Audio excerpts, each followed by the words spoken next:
you ever voided or destroyed or disregarded a signed copy that came from a judge? Yes. And that is just a slice of what a Channel 2 Action News investigation found. We started looking into allegations that a chief probation officer destroyed judges' orders. Channel 2's investigative reporter Erica Byfield sat down with the whistleblower who one man says saved him from prison. Erica. Javita, this whole story centers around a missing document. We got a tip and started pouring through hundreds of records. We quickly learned this. It's not uncommon for someone in the Clayton County Probation Office to do this. I think about Watergate when I think about this and the shredding of documents. John Walker is a free man. He credits a probation officer for that. It was actually one of the hardest decisions I had ever made in my life. What Andrew Scott did cost him his job, but kept Walker out of prison. And I really believe he was touched by God to do that. Walker was on probation for bribery. For a short time, Scott was his probation officer. Years later, they'd crossed paths when Walker learned he qualified for early termination.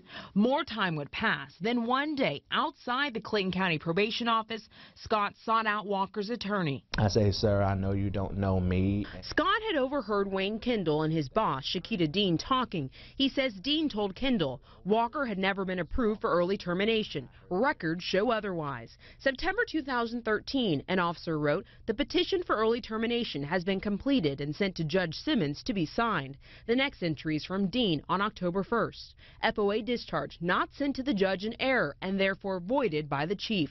There's no mention of the early termination. It's very strange. He told me that the order had been destroyed by his boss. We tried to talk to Dean. She said she could not without the approval of the Department of Corrections. They told us no because of pending litigation.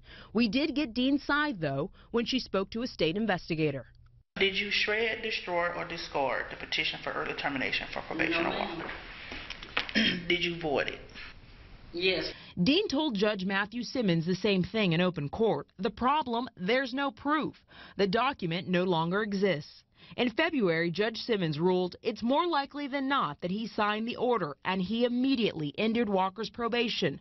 We spoke to a retired judge. That is really an incredible situation. During the same taped interview, Dean dropped a bombshell. Have you ever voided or destroyed or disregarded a signed copy that came from a judge?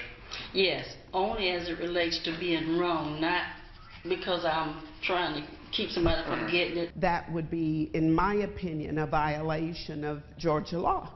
Dean's revelation got the attention of 9 Clayton County lawmakers. They sent letters to Clayton County's police chief, sheriff, and chief judge demanding an investigation. If we all have to follow the law, then the judicial system has to follow the law. The GBI is now involved. The day after that happened, Scott got fired. Do you think talking to Wayne Kendall cost you your job? I do. Other documentation we found shows Dean told investigators that she would destroy signed orders from 3 Superior Court judges, but not a 4th, because that judge tracks what she signs. And Erica, what do the judges have to say about all this? Well, Javita, that's a great question, because just this week we learned that the Superior Court judges looked into these allegations and decided not to investigate. The chief judge says that he talked to Dean about this. We should note that the Department of Corrections investigated, and the leadership found that Scott revealed confidential information, and there is no evidence that Dean shredded Walker's order. All right, you'll keep us posted. I'm sure there's more to come. Erica, thank you.